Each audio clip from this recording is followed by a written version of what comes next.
tie National Socialism with the British-Israeli movement, and you'll see exactly what's coming in the New World Order. I think this is extremely important because this exposes one of the biggest lies of all time. And the lie is that people on the right are Nazis.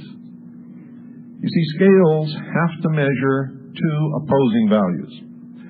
Now, if all the way on the left is total control of the state in the form of communism, then all the way on the right has to be total absence of control, which is anarchy. Both of these forms of government, or non-government, as the case may be, are terribly bad. They can result in really bad things happening to people. And so,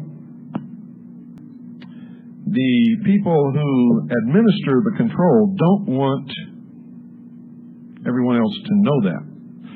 So they try to label their enemies as being what they actually are.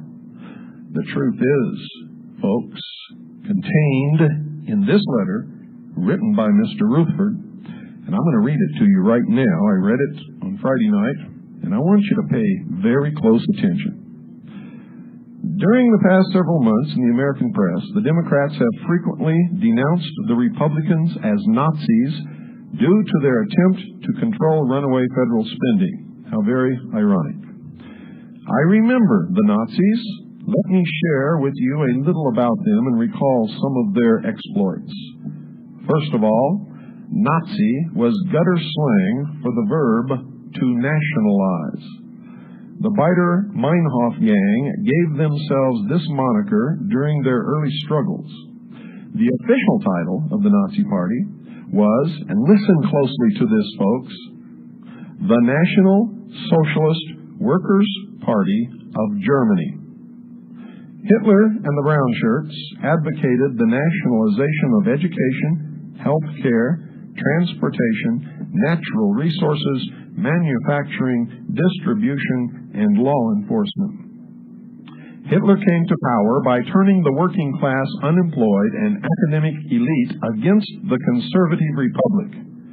After Der Führer's election, the Nazi Party ceased being a political conspiracy and was transformed into a fashionable social phenomenon. Party membership was especially popular with educators, bureaucrats, and the press. Being a Nazi was politically correct. They called themselves, and I quote, the children of the new age of world order, end quote, and looked down their noses at everyone else. As Hitler accrued more power, he began referring to his critics as, and I quote, the dark forces of anarchy and hatred, end quote. Anyone who questioned Nazi high-handedness in the German press was branded a conservative reactionary. Joseph Goebbels, the Minister of Communications, proclaimed, quote, a new world order, end quote. The Nazi reign of terror began with false news reports on the radio and in the newspapers. Paramilitary groups of Poles, Jews, Bohemians, and Gypsies were said to be arming themselves to overthrow the New World Order, and Hitler demanded that all good people register their guns so that they wouldn't fall in the hands of terrorists and madmen. Right-wing fanatics of the old order who protested firearms registration were arrested by the SS and put in jail for fomenting hatred against the government of the German Republic. Then the Reichstag, the government building, was blown up and Hitler ramrodded an emergency anti-terrorist act through Parliament that gave the Gestapo extraordinary powers and transferred the rights of the people into the powers of the presidency. Then the Reichstag government, I backed up too far. The leader then declared that for the well-being of the German people, all private firearms were to be confiscated by the Gestapo and the Wehrmacht. That's the federal law enforcement in the military. German citizens who refused to surrender their guns when the jackboots, or the Gestapo, came calling, were murdered in their homes. By the way, the Gestapo was the Federal Marshal Service of the Third Reich. The SWAT team was invented and perfected by the Gestapo to break into the homes of the enemies of the German people. When the Polizei, Bewaken, or local police, refused to take away guns from townsfolk, they themselves were disarmed and dragged out into the street and shot to death by the SA and the SS, which is the Nazi version of the BATF and the FBI. When several Lutheran ministers spoke out against these atrocities, they were imprisoned and never seen again. The Gestapo began to confiscate and seize the homes, businesses, bank accounts, and personal belongings of wealthy conservative citizens who had prospered in the old republic.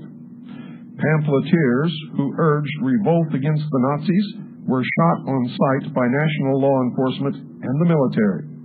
Gypsies and Jews were detained and sent to labor camps.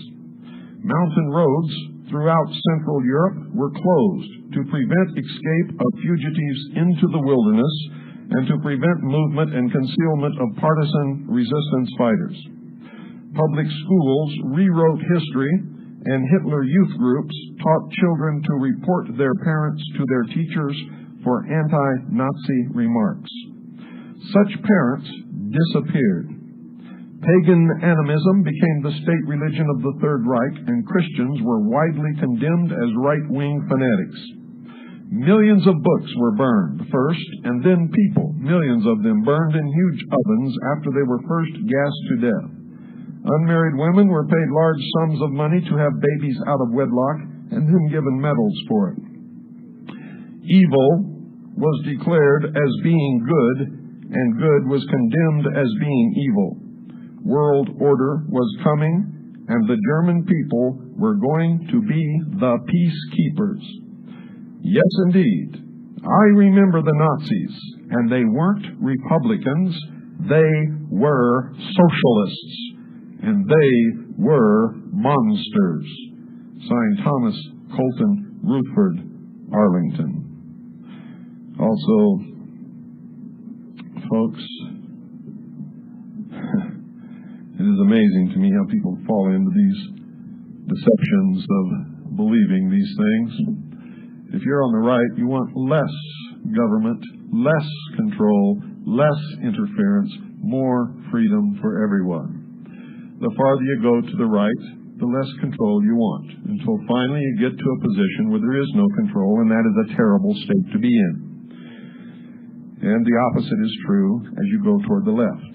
As you go toward the left, and government gets bigger and the people become more and more dependent upon government, you have more and more control of the people, less and less individual rights or responsibilities, more and more privileges, which can be given or taken away at will by the state, until you reach the final point at the far end of the left side of the scale, which is communism, where everything, including people, is owned and controlled by the state, including whether or not you are allowed to be born, how long you're allowed to live, where you work, how long you work, what you do, how much you make, if you make anything.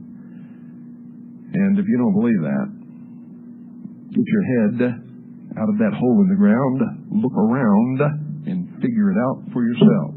Good evening, you're on the air.